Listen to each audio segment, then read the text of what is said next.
দেশে প্রতিদিনই বাড়ছে ডেঙ্গু ও করোনা রোগীর সংখ্যা।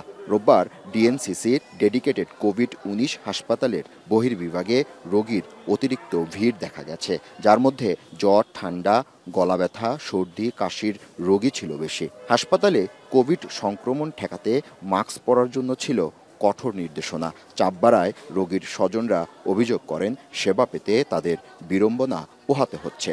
করোনা বাড়তেছে, এই জন্যই যে অন্য কিছু হইলো কিনা এই জন্য আসছি। পা ফুলা, শরীর ব্যথা, এর জন্য আসছি আমি দেখাইতে, আর বাবুর জন্য আসছি জ্বরের জন্য দেখাইতে। ডেঙ্গু পরীক্ষা করছি, ডেঙ্গু না, তারপরে পরীক্ষা করছি, করোনা পরীক্ষা করছি, করোনা না, বলছে যে ঠান্ডা জ্বর নাকি, এই কারণে আসছি যে নিউমোনিয়া হইলো কিনা।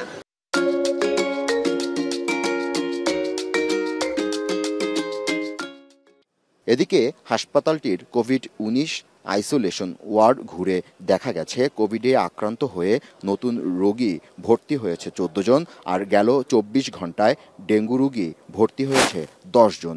অধিকাংশই বিভিন্ন হাসপাতাল থেকে এসেছে। হাসপাতালটির পরিচালক জানান, কোভিড রোগী ব্যবস্থাপনার জন্য জরুরি ভিত্তিতে সেন্ট্রাল অক্সিজেন লাইন এবং লিকুইড অক্সিজেন ট্যাঙ্ক স্থাপন করা হয়েছে এবং আইসিইউ সহ নিরবিচ্ছিন্ন অক্সিজেনের ব্যবস্থাও রাখা হয়েছে। আমরা একই সাথে 300টা রোগীকে ইনডোর ম্যানেজমেন্ট দিতে পারবো। তারপরে যদি আমাদের আরও বেশি প্রয়োজন হয়, রোগীর সংখ্যা বৃদ্ধি পায়, তাহলে আমরা আপ টু 1054 পর্যন্ত আমরা বেড এক্সটেন্ড করতে পারি। সেক্ষেত্রে হয়তো আমরা স্বাস্থ্য অধিদপ্তর এবং স্বাস্থ্য মন্ত্রণালয়ের মাধ্যমে আরও জনবলের চাহিদা দিব। চিকিৎসকরা জানালেন, ডেঙ্গু ওয়ার্ডে পর্যাপ্ত স্বাস্থ্যসেবা নিশ্চিতে প্রয়োজনীয় সব পদক্ষেপ নেওয়া হয়েছে।